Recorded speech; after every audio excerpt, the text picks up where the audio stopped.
It's hard to believe that these streets that I grew up in were once a battleground.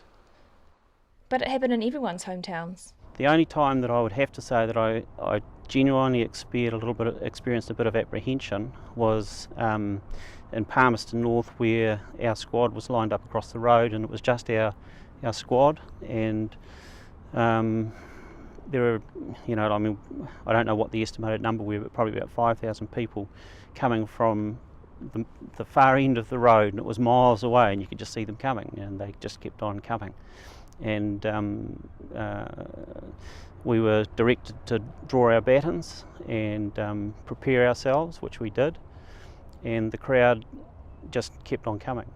The day of the Mount Eden rugby match, my brother and my husband and two of my brothers actually were involved. One of them went off and interfered with the broadcasting transmission up in the Waitakares somewhere and subsequently got arrested. But another brother and my husband were all togged up in their helmets and their armour. There was a fair bit of tension in the air, and they were very well organised. There were hundreds of people there, hundreds and hundreds, and people got into their different groups, and I ended up with two other children because I wasn't going in the front line.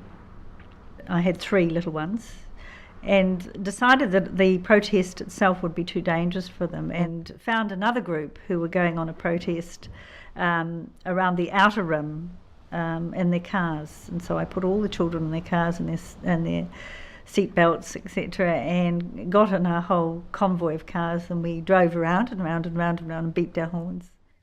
The politics of 81 helped forge New Zealand's national identity, but at a huge emotional cost.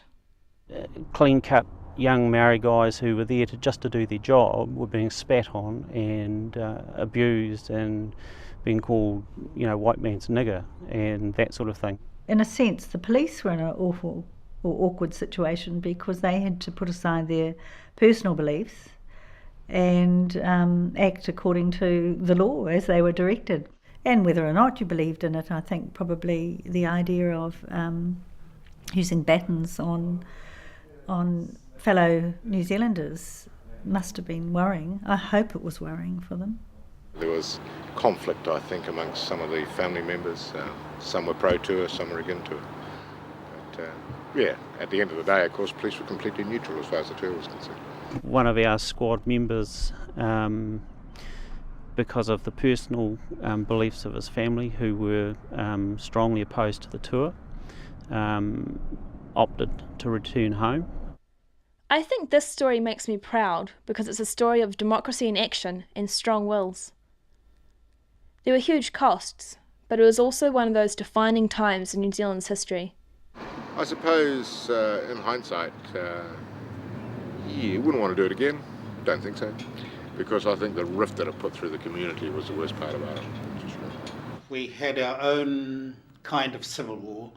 So, we started to become a nation. Britain, we were no longer hanging on to the purse strings of Great Britain.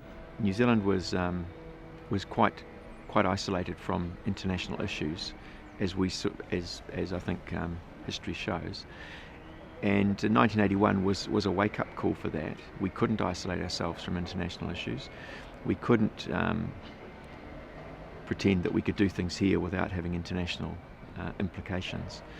But more importantly than that, I think it had an impact within New Zealand on our own society. I mean, even nowadays, I have just recently been to Wellington with some friends for, like a 4-day trip away, and talking to them about the Springbok tour. I mean, there are still feelings of, the fact that the tour shouldn't have necessarily gone ahead.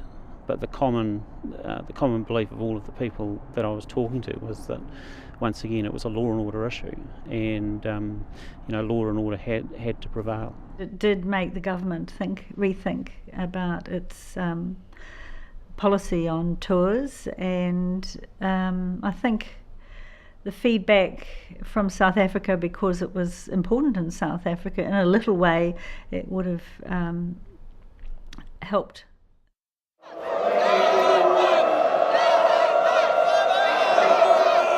These are the stories that make up our identities as New Zealanders.